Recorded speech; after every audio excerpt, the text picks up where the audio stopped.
Hello everyone, मेरा नाम है अथर्वा और हम कंटिन्यू कर रहे हैं ये सी प्रोग्रामिंग कोर्स।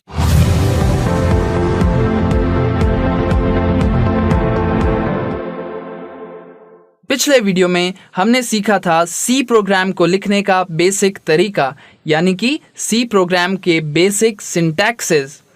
इस वीडियो में हम ये देखने जा रहे हैं कि जो हमारे वेरिएबल्स हैं, यानी कि वो चीज़ें जिसके अंदर हम कुछ स्पेसिफिक वैल्यूज़ इंसर्ट कर देते हैं और प्रोग्राम में आगे जाकर वो वैल्यूज़ चेंज हो जाती हैं। तो ये जो वेरिएबल्स होते हैं, इनका डेटा टाइप, यानी कि इनमें किस तरीके की वैल्यू स्टोर होने वाली है, वो चीज़ें कौन डिफाइन करता है या कौन बताता है, तो उस चीज़ के बारे में हम इस वीडियो में जानने वाले हैं। इसीलिए हम देख रहे हैं what are the data types in C programming. Data types क्या होता है, अब हम एक एग्जांपल ले लेते हैं। जैसे कि हमने एक कंटेनर ले लिया, ओके, और हमने कंटेनर किस तरीके का लिया, जिसमें हम चाय बनाते हैं। तो चाय बनाने का जो कंटेनर है वो कैसा होगा? क्या उसमें नीचे होल्स होंगे? नहीं, जो चाय बनाने का कंटेनर है वो एकदम कम्प्लीटली सॉलिड होगा, उसमें कोई भी होल्स नहीं होंगे, क्योंकि अगर उसमें होल्स हुए तो जो चाय है वो पूरी बाहर निकल जाएगी और उसमें कभी फिल ही नहीं हो पाएगी। इसी तरीके से हम जो सब्जी मार्केट से लाते हैं और उसे जब हम पानी से धोते हैं तो उसे किस टाइप के बर्तन में रखते हैं? क्या उसे एक सॉलिड बर्तन में रखते हैं? नहीं, उसे हम एक ऐसे बर्तन में रखते हैं जिसमें नीचे छोटे छोटे होल्स हों, पोर्स हों, ताकि जो पानी है सब्जियों का धुला हुआ वो उनमें से बाहर आ जाए और सब्जियां सूख जाए। तो हर एक चीज़ के लिए अलग अलग कंटेनर डिफाइंड होते हैं। उसी तरीके से जो हमारे वेरिएबल्स हैं जिसमें हम वैल्यू डाल रहे हैं, असाइन कर रहे हैं और बाद में उन वैल्यूज़ को चेंज कर रहे हैं, तो ये कैसे पता चलेगा कि उस पर्टिकुलर वेरिएबल में उसमें किस टाइप की वैल्यू आएगी? जैसे हमें बाहर से देख के बर्तन के बारे में तो पता चल जाता है कि इसमें छेद नहीं है तो इसमें चाय आ सकती है, और अगर ये होल्स वाला यूटेंसिल है तो हम बोलेंगे कि इसमें हमें सब्जी धो लेनी चाहिए, और सॉलिड है तो उसमें हम बोलेंगे कि इसमें सब्जी नहीं धुलेगी, धुल भी गई तो जो पानी है वो बाहर नहीं निकलेगा और वो सूखेगी नहीं। सो बाहर से देखने से हमें पता चल जाता है कि यूटेंसिल किस काम का है।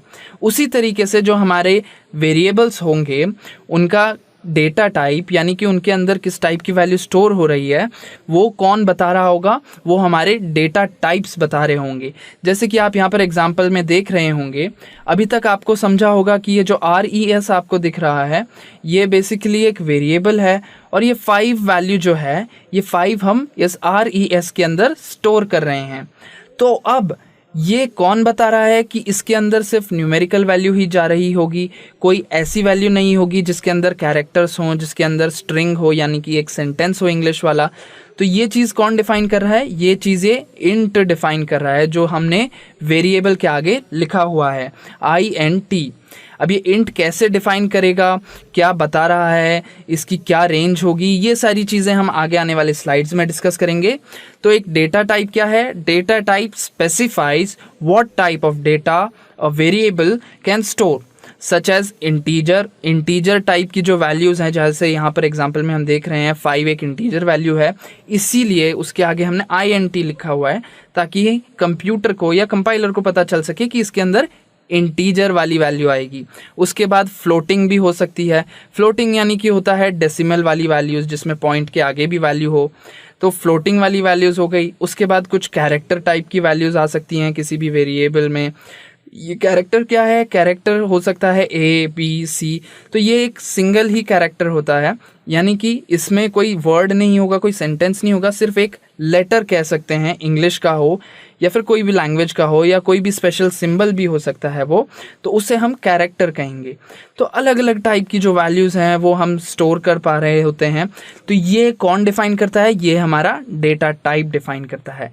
और इनको डिफाइन करने के लिए कुछ स्पेसिफिक कीवर्ड्स होते हैं। जैसे हमने पिछले वीडियो में सीखा था कि कीवर्ड्स कुछ स्पेशल मीनिंग के लिए रिजर्व्ड होते हैं, इनका आइडेंटिफायर के नाम में ऐड नहीं कर सकते इन्हें। तो इसीलिए जो हमारे कीवर्ड्स हैं, जैसे कि इंट, फ्लोट, कैर, ये जो एग्जांपल्स में आपको दिख रहे हैं, ये कीवर्ड से हम डिफाइन कराते हैं कि ये जो हमारा वेरिएबल है ये किस टाइप का है, इसके अंदर किस टाइप की वैल्यू स्टोर हो रही होगी। तो हम आगे बढ़ते हैं और देखते हैं कि डेटा टाइप्स कितने टाइप के होंगे। ओके, सो जो डेटा टाइप्स हैं वो बेसिकली 4 टाइप्स के होंगे। तो हम ये 4 कैटेगराइजेशन कर रहे हैं। सबसे पहली कैटेगराइजेशन है बेसिक, उसके बाद आती है डिराइव्ड डेटा टाइप्स, फिर है एन्यूमरेशन वाला डेटा टाइप, और सबसे लास्ट में है वॉइड वाला डेटा टाइप। हम सारे देखेंगे। सबसे पहले स्टार्ट करेंगे हम बेसिक डेटा टाइप से, क्योंकि हमेशा छोटे से स्टार्ट करना चाहिए, एकदम बेसिक वाले से स्टार्ट करना चाहिए। तो हम सबसे पहले बेसिक डेटा टाइप डिस्कस करेंगे। बेसिक डेटा टाइप्स क्या होते हैं? Basic data types are integer based and floating point based. अब इसका मतलब क्या हुआ? जो बेसिक डेटा टाइप्स हैं हमारे सी प्रोग्रामिंग लैंग्वेज में, वो क्या हैं? या तो इंटीजर बेस्ड हैं, यानी कि उसमें इंटीजर टाइप की वैल्यू स्टोर हो रही होगी, या फिर उसमें कुछ डेसिमल टाइप की या फिर कैरेक्टर टाइप की वैल्यू स्टोर होगी। तो ये हम देखेंगे कि कौन कौन सी चीज़ें हमारे बेसिक डेटा टाइप्स में आते हैं, कौन कौन सी नहीं आती हैं। आगे आने वाली स्लाइड में हम वो भी देखेंगे। एक बार के लिए जल्दी से ये एग्जाम्पल्स भी देख लेते हैं। सबसे पहला एग्जाम्पल हमें यहाँ पे दिख रहा है INT RES = 5। तो RES हमारा एक वेरिएबल है जिसमें हमने ये 5 जो वैल्यू है वो स्टोर की है, और उसकी जो डेटा टाइप है वो क्या डिफाइन कर रहा है? INT यानी कि इंटीजर। तो जो हमारा RES है उसके अंदर हमेशा इंटीजर टाइप की वैल्यू ही आएगी। हम सभी ने मैथ्स में पढ़ा है इंटीजर्स क्या होते हैं, तो उसी हिसाब से हम देख सकते हैं कि इसमें कौन कौन सी वैल्यू एलिजिबल है, कौन कौन सी नहीं है। उसके बाद आगे चलते हैं। सेकेंड एग्जाम्पल जो आपको यहाँ पर दिख रहा है वो है CHAR B = G। तो इसका मतलब है कैर, और उसके बाद में जो हमारा वेरिएबल है जिसके अंदर कुछ वैल्यू स्टोर हो रही है उसका नाम है B, है ना। तो B एक आइडेंटिफायर हो गया, जैसे हमने पहले डिस्कस किया था। तो B हमारा वेरिएबल है और उसमें हमने आइडेंटिफायर एक दे दिया है जिसे हम B बोल रहे हैं। ओके, अब ये वेरिएबल B के अंदर जो वैल्यू स्टोर हो रही है वो हमें दिख सकता है एक G स्टोर हो रहा है, और G को हमने कोट्स में डाल दिया है। क्यों? क्योंकि ये एक कैरेक्टर है। तो प्रोग्रामिंग लैंग्वेज में क्या होता है, बेसिकली ये जो कोड्स हैं ये डिफाइन करते हैं कि वो एक वैल्यू जो है वो नंबर वैल्यू है या फिर नहीं है, न्यूमेरिकल वैल्यू है या नहीं है। तो यहाँ पे हम देख सकते हैं G एक न्यूमेरिकल वैल्यू नहीं है, इसीलिए हमने उसको सिंगल कोट्स में डाल दिया है, जिससे हमें पता चल रहा है कि ये एक न्यूमेरिकल वैल्यू नहीं है। और उसका जो डेटा टाइप आगे लिखा हुआ है CHAR यानी कि कैर हम बोलते हैं इसे। तो ये कैर क्या बता रहा है कि ये B वेरिएबल के अंदर एक कैरेक्टर टाइप का जो डेटा है वही स्टोर हो सकता है, कोई इंटीजर स्टोर नहीं हो सकता, या फिर कोई फ्लोट यानी कोई डेसिमल वैल्यू स्टोर नहीं हो सकती। इसके अंदर सिर्फ कैरेक्टर स्टोर होगा। और कैरेक्टर क्या होता है? किसी भी अलग अलग यानी कि लैंग्वेज का जो लेटर है या कोई सिंबल है वो स्टोर हो सकता है। अब हम इसमें ये भी देख सकते हैं कि जैसे हमने यहाँ पे 5 है, तो 5 को भी हम एक कैरेक्टर समझ के इसके अंदर इंसर्ट कर सकते हैं। ये कैर वाला जो डेटा टाइप का जो वेरिएबल है उसके अंदर हम ये 5 भी स्टोर कर सकते हैं, पर इसको स्टोर करने का कुछ थोड़ा अलग तरीका होगा। 5 को भी हमें सिंगल कोट्स में डालना पड़ेगा। तो अब सिंगल कोट्स में आप कुछ भी डालो, चाहे वो न्यूमेरिकल हो या ना हो, इसको फ़र्क नहीं पड़ेगा, वो डायरेक्टली वैल्यू कंसिडर कर लेगा। तो कैर जो डेटा टाइप है वो बेसिकली फाइंड करता है कि जो हमारा डेटा अंदर आ रहा है वो सिंगल कोट्स में है या नहीं, और वो सिंगल है या नहीं। तो ये चीज़ें हमारा कैरेक्टर वाला डेटा टाइप देख लेता है। उसके बाद में एग्जांपल में हमने फ्लोट देखा। तो फ्लोट क्या है? फ्लोट डेसिमल वैल्यू डिफाइन कर देता है। अब जैसे यहाँ पे एग्जांपल में देख सकते हैं आप ZAB1, ये वेरिएबल का नाम हो गया, और ये वैलिड है बिल्कुल, क्योंकि इसका जो नंबर है वो आगे नहीं आ रहा, यानी कि Z के आगे अगर नंबर लगा होता तो वो इनवैलिड हो जाता। पर यहाँ पे ZAB के बाद में 1 है, तो ये वैलिड आइडेंटिफायर नेम है और इसीलिए ये वैलिड वेरिएबल भी है। तो अब वेरिएबल के अंदर क्या वैल्यू स्टोर हो रही है? 5.34। तो ये 5.34 वाली जो वैल्यू है ये कैसे स्टोर हो पा रही है? क्योंकि हमने इसका डेटा टाइप जो है वो फ्लोट डिफाइन कर दिया है। फ्लोट मतलब फ्लोटिंग पॉइंट वाले जो नंबर्स होते हैं, तो इसीलिए फ्लोटिंग पॉइंट मतलब डेसिमल, इसीलिए डेसिमल वैल्यू हमारे फ्लोट ZAB1 में स्टोर हो पा रही है। तो ये सारे कुछ बेसिक डेटा टाइप्स हैं। आगे जाके हम कंप्लीट लिस्ट देख रहे हैं अगले वाली स्लाइड में, जो हमारे बेसिक डेटा टाइप्स होते हैं। अब हम उसमें और भी कुछ एडिशनल चीज़ें देखेंगे इनके बारे में। तो डायरेक्टली मूव ऑन करते हैं उस स्लाइड में और जल्दी से देख लेते हैं कि ये क्या बोलना चाह रहे हैं। तो हमारे पास ये टेबल है, इसके अंदर लेफ्ट साइड में आपको डेटा टाइप्स दिख रहे हैं जो बेसिक डेटा टाइप्स के अंडर आते हैं। इसके अलावा अगले स्लाइड में भी कुछ हैं, तो हम एक एक करके जल्दी जल्दी से देख लेंगे।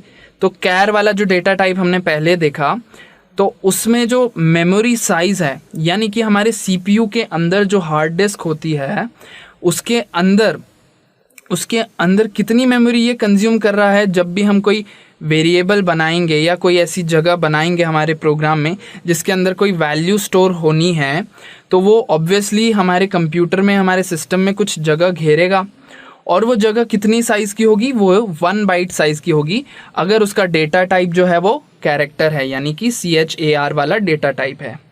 और इसकी जो रेंज है, रेंज कैसे डिफाइन हो रही है, रेंज डिफाइन हो रही है -128 टू 127। तो ये रेंज है, मतलब इस नंबर के अंदर, यानी कि इस रेंज के अंदर के जो भी कैरेक्टर्स होंगे वो हम कैरेक्टर टाइप के डेटा टाइप में इंसर्ट कर सकते हैं। इसी तरीके से कुछ सिमिलर टू कैरेक्टर वाले भी चीज़ें हैं, जैसे कि हम देख सकते हैं साइंड कैर, अनसाइंड कैर है, short, signed short, unsigned short. तो ये साइंड अनसाइंड आपको बहुत जगह पर दिख रहा होगा। ये साइंड अनसाइंड भी हम समझ लेते हैं कि जैसे हमें कोई एक जगह पर मेमोरी स्टोर करनी है, वो मेमोरी खाएगी तो 1 बाइट ही, यानी कि 1 बाइट एरिया ही वो कंज्यूम करेगी। लेकिन अगर हम बोलें कि हम सिर्फ यहाँ पर पॉजिटिव नंबर स्टोर कर रहे हैं और नेगेटिव नंबर स्टोर नहीं करेंगे, यानी कि जो हमारा डेटा है वो हम एकदम ही अनसाइंड रखेंगे, तो अनसाइंड में क्या होगा कि सारी वैल्यूज़ पॉजिटिव आएंगी। तो आप यहाँ पर रेंज में देख सकते हैं कि पहले रेंज थी -128 टू 127 साइंड वाले कैर में, यानी कि जहाँ पर नेगेटिव वैल्यूज़ भी वो कैरेक्टर कंसिडर कर लेता। और अगर हम उसे अनसाइंड बना देते हैं, अनसाइंड का मतलब है सिर्फ पॉजिटिव वैल्यूज़ आएंगी, तो उस वाले केस में जो हमारी रेंज है वो 0 से स्टार्ट होगी, ना कि नेगेटिव वाली वैल्यूज़ से। तो ये थोड़ी सी देखने वाली बात है। जिस तरीके से हम ये सारे वेरिएबल्स, यानी कि इस टाइप के वेरिएबल्स यूज़ करेंगे, इस टाइप के डेटा टाइप्स यूज़ करेंगे, तो हमें बहुत जल्दी जल्दी ये चीज़ें समझ में आने लगेंगी। और हम देखेंगे कि ये जो शॉर्ट है, कैरेक्टर है, ये इंटीजर वाले INT है, ये सारी चीज़ें हमें बहुत आसानी से समझ में आ जाएंगी। क्विकली हम गो थ्रू करते हैं कि क्या इनकी मेमोरी साइज़ होगी। तो हमने देखा शॉर्ट की 2 बाइट्स होगी, उसके बाद INT यानी कि इंटीजर का कोई नंबर स्टोर कर रहे होंगे, तो उसको स्टोर करने के लिए हमारे कंप्यूटर में 2 बाइट जगह लगेगी। और 1 बाइट में कितने बिट्स होते हैं, 8 बिट होते हैं। तो ये सारी कुछ बेसिक चीज़ें हैं जो हमें समझनी चाहिए, और किस तरीके से हमारा डेटा स्टोर हो रहा है हमारे कंप्यूटर में, ये भी हम देखेंगे। तो int 2 byte memory space occupy कर रहा है हमारे कंप्यूटर के अंदर। अब हमें सबको पता है कि जो हमारे कंप्यूटर की मेमोरी होती है वो होती है 500 GB या फिर कभी कभी 1 TB भी होती है। तो ये जो GB एंड TB, ये जो कैरेक्टराइजेशन है, ये होता है गीगाबाइट्स, उसके बाद है टेराबाइट्स। तो इसमें जो नंबर ऑफ़ बाइट्स हैं वो एक्सपोनेंशियली इंक्रीज़ हो रही हैं, इसलिए वो बहुत ज़्यादा अमाउंट ऑफ डेटा, यानी कि मेमोरी साइज़ हम कंसिडर कर सकते हैं उसके अंदर। और उसमें अगर हम ये छोटा सा शॉर्ट वाला डेटा टाइप का कोई वेरिएबल डिफाइन कर दें, तो उसके मेमोरी के अंदर ज़्यादा फ़र्क नहीं पड़ेगा, क्योंकि वो सिर्फ 2 बाइट ही जगह कंज्यूम कर रहा है। इसी तरीके से हम आगे देखें तो और भी कुछ टाइप के डेटा टाइप्स हैं बेसिक डेटा टाइप्स के अंडर जो आ रहे हैं, short int, signed short int, unsigned short int, long int. तो ये सारे मेमोरी साइजेस आपको दिख रहे हैं, उनकी रेंजेस दिख रही हैं। फ़िलहाल के लिए आपको रेंजेस याद करने की ज़रूरत नहीं है, जैसे जैसे आप यूज़ करेंगे। और इसमें से भी अगर हम कहें तो ज़्यादा यूज़ होंगे नहीं, जो बेसिक हैं स्टार्टिंग में फ़िलहाल वही यूज़ किए जाएंगे, क्योंकि हम उतने बड़े बड़े वैल्यूज़ से प्ले नहीं कर रहे होंगे। तो इसीलिए फ़िलहाल के लिए हमें जो बेसिक वाले हैं, जो हमने देखे इंटीजर, फ्लोटिंग पॉइंट वाला या फिर कैरेक्टर वाला, तो ये सारी चीज़ें ही हमें देखनी होंगी। और हम धीरे धीरे जो साइंड, अनसाइंड, शॉर्ट या फिर लॉन्ग, ये वाली सारे डेटा टाइप्स भी देखेंगे। तो अभी हमने देखा कि बेसिक डेटा टाइप्स क्या होते हैं। सेकंड वाला जो हमने देखा था वो था डिराइव्ड डेटा टाइप्स। अब डिराइव्ड डेटा टाइप्स क्या होंगे? जैसे हमने बेसिक डेटा टाइप्स देखे जो इंटीजर था या फ्लोटिंग पॉइंट था या फिर कोई दूसरा कैरेक्टर था, तो ये सारे जो डेटा टाइप्स हैं इनके ऊपर ही और डिराइव किए गए कुछ डेटा टाइप्स और भी हैं, जिनका नाम है एरेज, पॉइंटर्स, यूनियन या फिर स्ट्रक्चर। सो ये अलग अलग टाइप के डिराइव्ड डेटा टाइप्स हैं और ये सी प्रोग्रामिंग में काफ़ी ज़्यादा एक्सटेंसिवली यूज़ किए जाते हैं और ये बहुत ही ज़्यादा इजी टू यूज़ है और जैसे ही हम इन्हें समझेंगे तो हमें इन्हें यूज़ करने में बहुत ज़्यादा मज़ा आएगा। तो हम फ़िलहाल के लिए ज़्यादा डीप इनमें जाएंगे नहीं। आगे आने वाले वीडियोस में एक एक डिराइव्ड डेटा टाइप को हम कंसिडर करेंगे और समझेंगे कि वो किस तरीके से वर्क कर रहा है, उसमें क्या वैल्यूज़ आएंगी क्या नहीं आएंगी। तो एक एग्जांपल के तौर पर हम यहाँ पर एक इमेज देख सकते हैं जहाँ पर हमें कुछ ऐसे बॉक्सेस दिख रहे हैं, 4 बॉक्सेस दिख रहे हैं जिसमें कुछ वैल्यूज़ स्टोर्ड है जो हो सकती है 90, 80, 56, 100। तो ये एरे है ना, और ये एरे का कुछ नाम दिया गया है जो है ग्रेड्स। ठीक है, तो फिलहाल के लिए इस पे ज़्यादा गौर ना दें, बस हमें ये समझना चाहिए कि ये एरे क्या है, एक लिस्ट ऑफ बॉक्सेस है और वो बॉक्सेस कुछ नहीं, वो बॉक्सेस के अंदर हमें वैल्यूज स्टोर करनी है। अब वो जो वैल्यूज़ हैं जो स्टोर हो रही होंगी वो कौन से टाइप की होंगी वो हमें डिफाइन कराता है ये एरेज, और इसीलिए हमें ये डिराइव्ड डेटा टाइप्स के अंदर कंसिडर करना पड़ता है। जैसे कि एरेज है उसी तरीके से पॉइंटर्स भी है। पॉइंटर्स भी हमें क्या हेल्प करता है, किसी भी पर्टिकुलर जो वेरिएबल है उसकी क्या एग्जैक्ट मेमोरी लोकेशन है, वो सारी चीज़ें हमें with the help of pointers पता चलती हैं और हम सीधा उस मेमोरी लोकेशन पे पॉइंट कर पाते हैं। तो फिलहाल के लिए आपको इन पे ज़्यादा डीप डाइव करने की ज़रूरत नहीं है। हम एक एक डिराइव्ड डेटा टाइप को अच्छे से पढ़ेंगे, समझेंगे, कंसिडर करेंगे। तो फिलहाल के लिए बस आपको नाम समझ में आ जाएं तो वही बहुत है हमारे लिए। जैसे हमने बताया कि बेसिक डेटा टाइप्स जो थे उनके ऊपर यही डिराइव होके डिराइव डेटा टाइप्स बन गए हैं जिनका नाम है एरेज, पॉइंटर्स, यूनियन और स्ट्रक्चर। तो ये 4 टाइप के डिराइव्ड डेटा टाइप्स हो गए जो हम आगे आने वाली स्लाइड्स में या फिर आगे आने वाले वीडियोस में एकदम डीप से पढ़ेंगे। आगे चलते हैं और देखते हैं थर्ड टाइप का डेटा टाइप जो हमने देखा था। थर्ड टाइप के डेटा टाइप का नाम है एन्यूमरेशन डेटा टाइप। अब ये भी एक यूज़र डिफाइंड डेटा टाइप है। यूज़र डिफाइंड कैसे, यानी कि जो हम प्रोग्रामर्स हैं, जो हम हमारा प्रोग्राम बना रहे हैं, हम हमारे रिक्वायरमेंट के हिसाब से, हमारे कंडीशंस के हिसाब से भी डेटा टाइप बना सकते हैं। यानी कि जैसे अब हमें इंटीजर वैल्यू चाहिए थी तो इंटीजर वाला टाइप का डेटा टाइप तो ऑलरेडी है, फ्लोट वाला भी ऑलरेडी है, पर कुछ अलग ही टाइप का हमें कोई डेटा टाइप चाहिए जिसमें हम हमारे प्रोग्राम के रिक्वायरमेंट के हिसाब से कोई चीज़ें डाल सकें। तो वो वाली जो कंडीशन है वो हमारा एन्यूमरेशन डेटा टाइप सेटिस्फाई करता है। वो किस तरीके से करता है इसे बहुत ही जल्दी से एक बेसिक से एग्जांपल से समझते हैं। जैसे हमें क्या करना है, जो हमारे वीक डेज होते हैं यानी कि Monday, Tuesday, Wednesday, Thursday, Friday, Saturday and Sunday, तो ये जो वीक डेज हैं इनको नंबरिंग दे देनी है कि लेट सपोज 1 पे होगा मंडे, 2 पे होगा ट्यूसडे, इस तरीके से धीरे धीरे सैटरडे तक जाएगा और जो हमारा संडे है उसकी वैल्यू होगी 0। अब ये हमें एक एक जो हमारा वर्ड है यानी कि संडे पे 0 डिफाइन कराना है, मंडे को 1 दे देना है, ट्यूसडे को 2 दे देना है, इस तरीके से वेडनेसडे को 3 देना है। तो ये जो नंबर्स हैं हमें असाइन कर देने हैं उन पर्टिकुलर वीक डेज के नाम को, ताकि हम जब भी उन्हें आगे यूज़ कर रहे हों तो हम उनके नंबर से भी कॉल कर पाएँ। तो ये चीज़ हमें करनी है। तो ये एन्यूमरेशन डेटा टाइप से बहुत ही आसानी से हो जाती है, इसमें ज़्यादा डिफ़िकल्टी नहीं होती। बस हमें enum नाम का एक डेटा टाइप लिखना होता है, उसके आगे हमारे वेरिएबल का नाम, और उस तरीके से बहुत ही आसानी से हमारी जो रिक्वायरमेंट है वो सेटिस्फाई हो जाती है। ये वाली चीज़ भी हम आगे जाके देखेंगे। फ़िलहाल के लिए सिर्फ कैरेक्टराइजेशन के लिए हम टॉपिक का क्या नाम होगा यानी कि कितने टाइप के डेटा टाइप्स हैं उसके लिए हम समझ रहे हैं कि एन्यूमरेशन मतलब क्या होगा, डिराइव्ड डेटा टाइप्स मतलब क्या होगा। हमने देखे बेसिक डेटा टाइप्स, फिर देखे डिराइव्ड डेटा टाइप्स, उसके बाद हमने देखा एन्यूमरेशन वाले डेटा टाइप्स। अब जो लास्ट वाला डेटा टाइप है वो है वॉइड डेटा टाइप। ये वॉइड डेटा टाइप क्या है, अब हमें जैसे इंटीजर वैल्यू चाहिए थी तो हमने बोला इंट दे देते हैं, फ्लोटिंग पॉइंट वाली वैल्यू चाहिए थी, डेसिमल वाली वैल्यू चाहिए थी तो हमने फ्लोट दे दिया, उसी तरीके से कैरेक्टर चाहिए था तो कैरेक्टर दे दिया। अब हमें ऐसा एक डेटा टाइप चाहिए जिसकी कोई वैल्यू ना हो, यानी कि उसके अंदर हम कोई वैल्यू स्टोर ना करें, बस उसे खाली रख कर ही हम यूज़ करें। अब ये खाली रख कर क्यों यूज़ करना है, कैसे यूज़ करेंगे, क्या फ़ायदा होगा, ये सारी चीज़ें हम आगे जैसे जैसे प्रोग्राम्स करेंगे तब आपको समझ में आएंगी। लेकिन अभी के लिए हम ये मान के चलें कि हमें कोई ऐसा रखना है वेरिएबल जिसके अंदर हमें कोई वैल्यू नहीं डालनी, वो पूरा खाली होना चाहिए, उसका टाइप भी कोई स्पेसिफिक नहीं होना चाहिए। तो हम क्या करेंगे, उस वेरिएबल को वॉइड डेटा टाइप के अंदर कंसिडर कर देंगे। वॉइड के अंदर कंसिडर करने से क्या होगा, वॉइड एक ऐसा डेटा टाइप है जिसका खुद का ही कोई टाइप नहीं है, यानी कि वो एम्प्टी वाला टाइप है। तो void is an empty data type that has no value.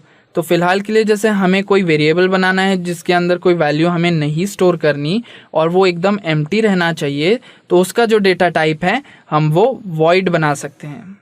सो इसी तरीके से हमने डेटा टाइप्स देखे। सबसे पहले हमने देखा था बेसिक डेटा टाइप्स, फिर हमने डिराइव्ड डेटा टाइप्स देखा, फिर हमने एन्यूमरेशन वाले डेटा टाइप्स देखे जो यूज़र डिफाइंड वाले थे, उसके बाद हमने देखा वॉइड वाला डेटा टाइप। अब हमारे पास एक बेसिक सा प्रोग्राम है, अगर हम जल्दी से वहाँ पर स्विच करें तो ये जो हमारा टेक्स्ट एडिटर है वहाँ पर मैंने एक छोटा सा प्रोग्राम लिख रखा है। इस प्रोग्राम को हम जल्दी से समझते हैं और देखते हैं कि हमारे जो डेटा टाइप्स है, जैसे कि आप यहाँ पर देख सकते हैं ये INT से हमने डेटा टाइप डिफाइन कर दिए हैं। तो ये चीज़ें हम क्विकली समझ लेते हैं। हमें ये तो पता है कि ये जो हैश से स्टार्ट हो रही है लाइंस, इनका मतलब है ये हैं प्री प्रोसेसर कमांड्स, और इसका मतलब हुआ कि हमें कुछ फाइल्स बाय डिफ़ॉल्ट प्रोग्राम में चाहिए थी जिनका हम यूज़ कर सकें, इसीलिए हमने ये 2 लाइंस लिख रखी हैं प्री प्रोसेसर कमांड्स। अब ये conio.h वाली फाइल क्या करेगी ये हम देखेंगे। फ़िलहाल के लिए इसे बस इस तरीके से समझें कि ये दोनों जो लाइंस हैं वो हमारे कुछ प्रोग्राम में एक्सटर्नल फाइल्स की तरफ वर्क कर रही हैं, उनसे हम कोई चीज़ें यूज़ कर रहे हैं हमारे प्रोग्राम में। आगे चलते हुए हम देखते हैं ये आ गया हमारा मेन फंक्शन। अब मेन फंक्शन हमें याद है, हमने सीखा था कि जैसे हमारे घर का जो मेन एंट्रेंस होता है वो मेन एंट्रेंस से ही हम अंदर आते हैं और बाहर जाते हैं। तो बिल्कुल उसी तरीके से जो कंपाइलर का जो एग्जीक्यूशन है वो हमारे मेन फंक्शन के बाद से ही होगा। तो यानी कि जो हमारा मेन पार्ट ऑफ कोड है वो यही रहेगा। तो ये हमारा मेन पार्ट ऑफ कोड है। हम यहाँ पे देखते हैं पहले लाइन में हमने क्या लिखा हुआ है। पहले लाइन में हमने लिखा है INT। अब हमने अभी जस्ट पढ़ा जो बेसिक डेटा टाइप्स हैं उनके अंदर जो INT है वो होता है integer data type. Integer data type के नाम पर हमने ये 3 वेरिएबल डिफाइन कर दिए जो है num1, num2 और रिजल्ट। बेसिकली ये प्रोग्राम है कोई भी 2 नंबर का एडिशन करके उसका रिजल्ट प्रिंट करने का।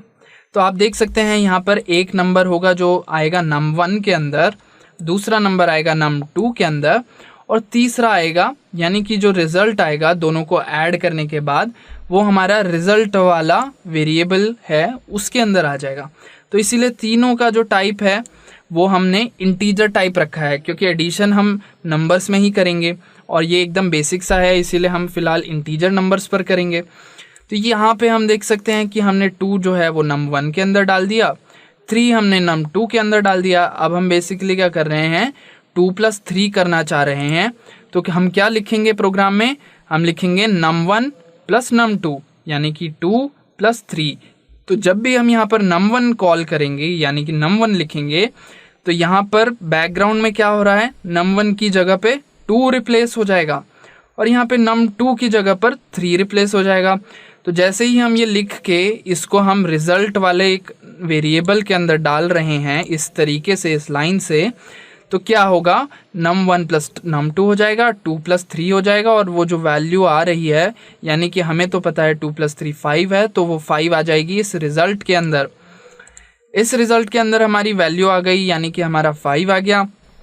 अब हमें वो स्क्रीन पर दिखाना है, क्योंकि पता कैसे चलेगा कि जो हमारा एडिशन है वो सक्सेसफुली हुआ है या नहीं। तो हम क्या करेंगे, इसको printf फंक्शन से प्रिंट करवा देंगे। तो printf फंक्शन यूज़ करेंगे, हमें पहले ही पता है कि printf हम इसलिए यूज़ करते हैं ताकि हम हमारे स्क्रीन पर कुछ हमारा जो कोड है या फिर हमारा जो आंसर है वो प्रिंट करवा सकें। तो हम ये printf फंक्शन यूज़ कर रहे हैं और ये जो सिंटैक्स हमने यहाँ पे %d यूज़ करके किया है और कॉमा लगा के हमने रिज़ल्ट लिख दिया है। तो ये फ़िलहाल के लिए सिंटैक्स हम ध्यान ना देते हुए सिर्फ इतना समझें कि ये जो printf वाला जो फंक्शन है वो क्या कर रहा है, वो हमारा आंसर जो है, जो कि रिजल्ट के अंदर सेव हो गया है, वो प्रिंट कराने में हमारी हेल्प करेगा, यानी कि हमारे स्क्रीन में डिस्प्ले कराएगा।